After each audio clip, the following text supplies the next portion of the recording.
Okay.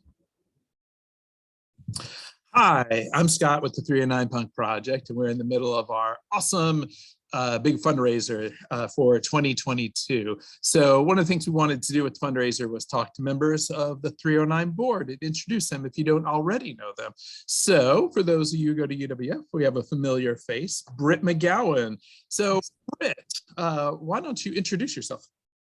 Yeah, I'm Britt McGowan. I'm a reference librarian at UWF, and I grew up in the Pensacola area, so I'm naturally excited about what 309 is doing.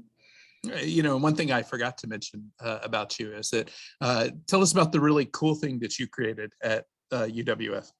Well, it couldn't have been done without you, but we do have a small but growing zine collection. They're actually in the process of getting reclassified right now. So they have subject headings and they're all official. So yeah, the circulating zine collection is in effect, and we're ordering right now if anyone has suggestions. Awesome. You know, and if you think of that too, that it's one of the few zine libraries that circulates the zines, because normally they're buried in the archives. Why do they normally keep them in the archives and not circulate? Well, I think just like I have one right here, and it can fall apart easily. They're often unique and kind of one of the kind. There's not too many, maybe lots and lots of copies made, so they just don't stay intact. So I think they just like to keep them in the reading room, or else they'll fall apart. But unfortunately, the downside of that is if they stay in the archives, then sometimes nobody gets the benefit of seeing them. So you kind of have to weigh those things. Yeah, well, it's cool that UWF decided to weigh in on the side of letting the people see them and letting people.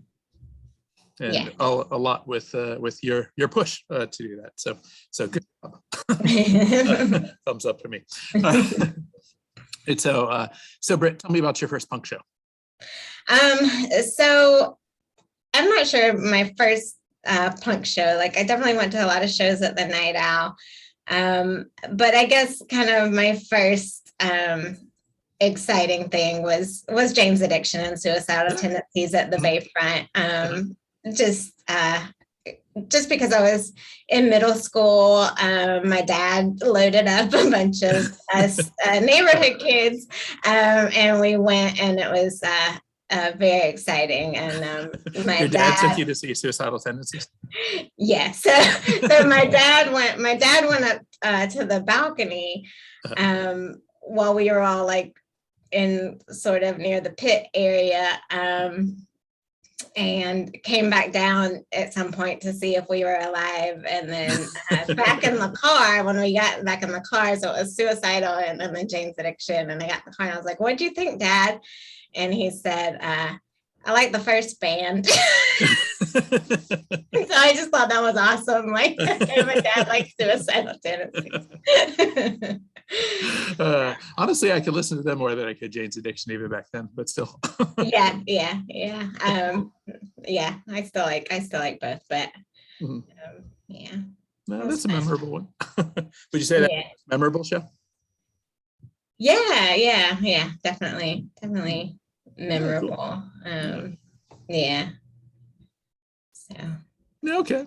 Yeah. All right. So tell me why you're on the 309 Punk Project's board of directors. So I guess there's a few reasons. One, you asked me, and nobody says no to Scott, because that's just rude. Actually, that's not true. I have a long list of people. And then it's nice you do say that, though. Yeah, and then I think I got asked because I'm a librarian, and I was really excited about it because, like, as a librarian, one of the things you want to work with, like, collections you're excited about.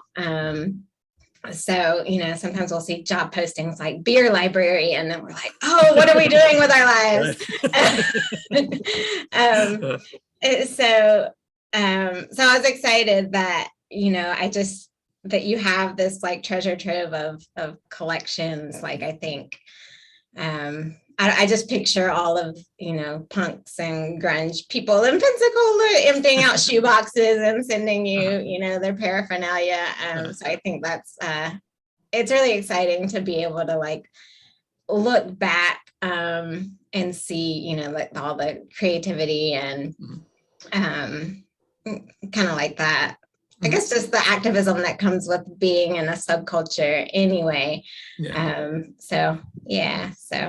Well, it's cool. I was in the archives today. I was working with one of our interns, Jaden, and she was putting together a lot of the zines and putting them into files so we could figure out how to even find them, because we have a lot of zines. I don't even know how many we have, but we have hundreds at least of zines, and a lot of them are from Pensacola too. So it's kind of neat to be able to see all of these local zines in that way. But the cool thing though is open up all these other boxes, things that we hadn't gotten to yet that people have given us. So we have a suitcase full of shirts. Pretty sure Eliza SB gave us a while back, but a suitcase full of shirts. And I was like, oh, cool, opening up all these shirts. Oh, wow. Some are local, some not.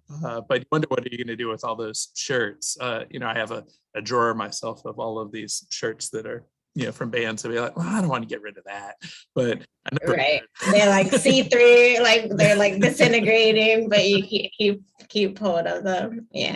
Well, I see my daughter wearing them, so she'll go through. There you go. Yeah. Do your kids wear your clothes?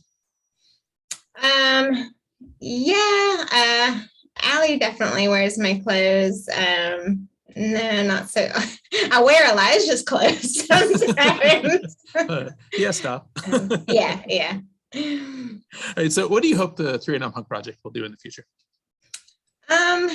So let's see, in the future. So I like that, like I was saying before, that you kind of look back to, what has happened in Pensacola before, because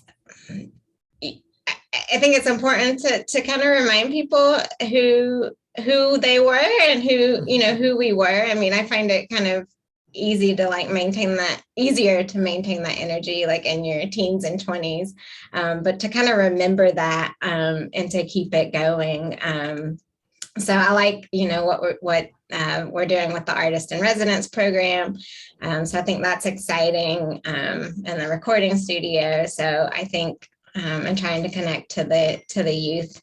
The kids are all right, I guess. They're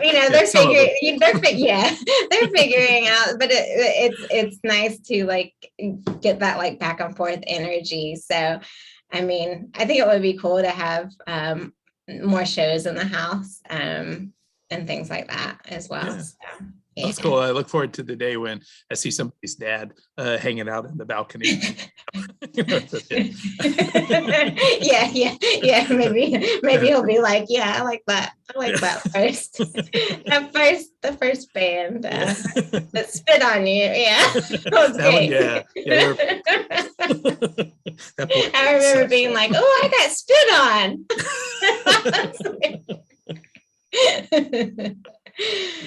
Pre-COVID. Yeah, pre-COVID. COVID ruins everything, right? It does. Now they can't spit on me. Right. What am I gonna do? Well, Britt, I really appreciate your time today. I know that you're busy, and appreciate all that you do. All of us with the 309 Punk Project appreciate everything that you bring to the project and all of the work that you're doing to bring zine culture alive in Pensacola and with 309. So you're an incredibly valuable part of our team. Oh, thank you, Scott. I'm glad to be a part of it.